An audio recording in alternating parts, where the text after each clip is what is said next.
프로그램을 만드는 것은 데이터를 다루는 작업이라고 할 수 있습니다. 예를 들어 게임을 만들 때에는 플레이어의 레벨이나 점수와 같은 데이터를 다루게 됩니다. 웹사이트의 게시판을 만든다면 작성자, 제목, 내용과 같은 데이터를 다루게 되죠. 이러한 데이터들은 일반적으로 연구 저장을 위해 데이터베이스의 형태로 하드디스크나 SSD에 보관됩니다. 그리고 프로그램이 실행되는 동안에는 프로그램의 실행에 필요한 데이터를 데이터베이스에서 불러와서 메모리에 저장하여 다루게 되는데 이때 변수가 사용됩니다. 예를 들어 사용자가 게임에 접속하여 플레이를 시작할 때 데이터베이스에 저장된 사용자의 최종 레벨 데이터를 메모리로 불러와서 변수의 형태로 게임을 진행하는 데 사용합니다. 그리고 게임 도중 레벨의 변화가 생겼다면 다음번에 접속했을 때 반영하기 위해 변경된 레벨 데이터를 데이터베이스에 저장합니다. 이러한 형태로 프로그램의 데이터는 관리됩니다. 또 다른 예로 계산기 프로그램을 만든다면 데이터베이스에 데이터를 저장할 일은 없지만 계산 과정에서 발생하는 데이터를 임시로 관리하기 위해 변수를 사용하게 됩니다. 이처럼 프로그램이 동작하는 동안 다루는 데이터들은 메모리에 임시 저장하여 사용하는데 변수는 메모리에 저장된 데이터의 위치를 가리키는 역할을 하고 각각의 데이터를 쉽게 사용하기 위해 변수에 이름을 붙여서 사용하죠. 변수는 데이터의 이름표라고 생각하면 됩니다. 게임 실행을 위해 특정 유저의 레벨 데이터를 메모리에 저장하여 사용한다면 이 데이터를 다루기 위해 레벨이라는 이름을 붙여줄 수 있겠죠. 파이썬 코드로는 레벨은 1 형식으로 작성하고 1을 변수 레벨에 할당한다고 표현합니다. 사용자의 이름을 메모리에 저장하여 사용하기 위해 name이라는 이름을 붙인다면 name은 홍길동으로 작성하고 홍길동을 변수 name에 할당한다고 표현할 수 있습니다. 사용자가 게임에 접속하였습니다. 사용자의 이름과 게임 레벨을 변수에 할당하고 시작합니다. 사용자의 이름과 레벨은 이제부터 변수를 통해 다루게 되죠. 사용자의 이름을 출력하기 위해 변수 name을 사용하고 사용자의 레벨을 출력하기 위해 변수 레벨을 사용하면 실행해 보면 변수에 할당된 값이 출력되었습니다. 플레이 도중에 레벨이 상승되었다면 변수 레벨에 1을 더한 다음 그 값을 다시 변수 레벨에 재할당하면 됩니다. 레벨업 되었다는 안내 문구를 출력하고 다시 사용자의 이름과 레벨을 출력해보면 변수 레벨의 값이 변경되어 출력된 것을 확인할 수 있습니다. 변수의 값이 재할당되는 과정을 살펴보겠습니다.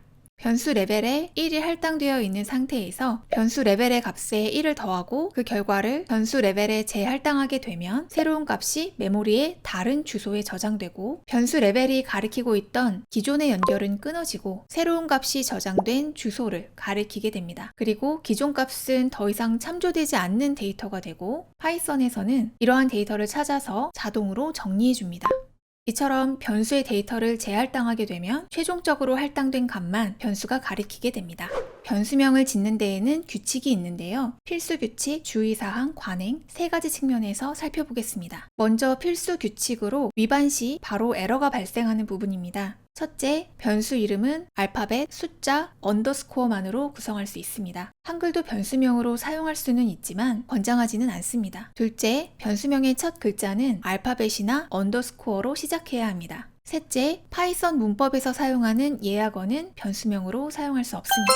이번에는 파이썬 인터랙티브 쉘에서 확인해 보겠습니다. 파이썬 인터랙티브 쉘은 코드를 한 줄씩 입력하고 즉시 실행 결과를 확인할 수 있는 대화형 환경입니다. 파이썬 코드를 빠르게 테스트하기 위해 주로 사용됩니다. 터미널에서 파이썬 명령어를 입력하면 파이썬 인터랙티브 쉘이 실행됩니다. 꺽쇠 3개는 파이썬 인터프리터가 명령어 입력을 기다리고 있음을 표시하는 프롬프트입니다. 변수의 값을 할당해 보겠습니다. my name 1에 김철수를 할당하였습니다. my name 1은 알파벳 언더스코어 숫자만으로 이루어져 있고 첫 글자가 영문 알파벳으로 시작하기 때문에 변수명으로 사용 가능합니다.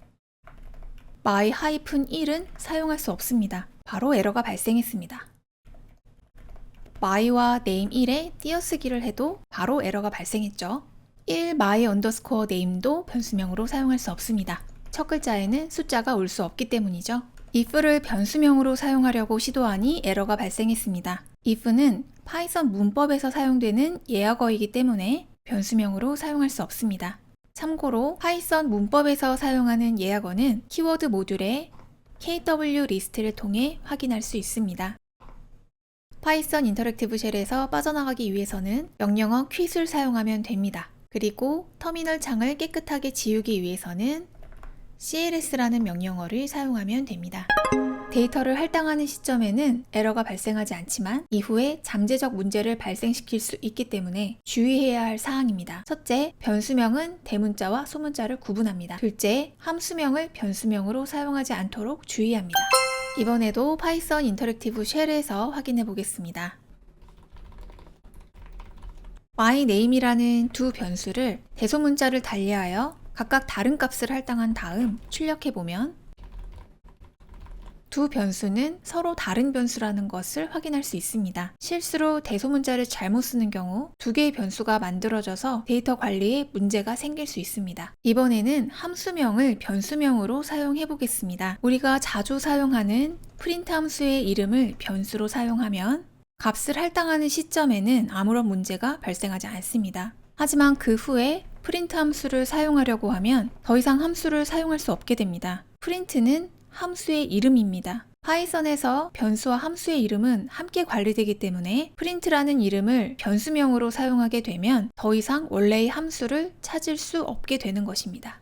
변수 이름을 붙일 때의 관행입니다. 영문 소문자로 시작하고 두 개 이상의 단어의 조합으로 변수명을 만들 때에는 스네이크 케이스 사용을 권장합니다. 변수 이름을 짓는 방식에는 스네이크 케이스와 카멜 케이스가 있는데요. 스네이크 케이스는 두 단어 사이에 언더스코어를 붙이는 방식이고 카멜 케이스는 첫 단어는 소문자로 시작하고 그 다음 단어부터는 대문자로 시작하는 방식입니다. 두 방식 모두 올바른 표기법이지만 파이썬에서는 스네이크 케이스를 권장하고 있습니다. 마지막으로 변수명은 의미를 잘 나타내는 이름으로 짓습니다. 예를 들어 나이를 나타내는 변수명을 지을 때 A보다는 age라는 변수명을 써야 코드의 가독성이 좋아지고 협업과 유지보수하기 좋은 코드가 되겠죠. 변수에 대한 강의 요약입니다. 프로그램 실행 중 데이터는 변수에 할당하여 다룹니다. 변수의 데이터를 할당할 때에는 변수명은 데이터 형식으로 작성합니다. 변수의 이름은 알파벳, 숫자, 언더스코어만 사용할 수 있으며 예하거나 함수명을 변수명으로 사용하지 않습니다. 변수의 이름은 영문 소문자로 시작하고 스네이크 케이스를 사용하는 것이 관행이며 변수에 할당된 값의 의미를 나타내는 변수명을 사용합니다.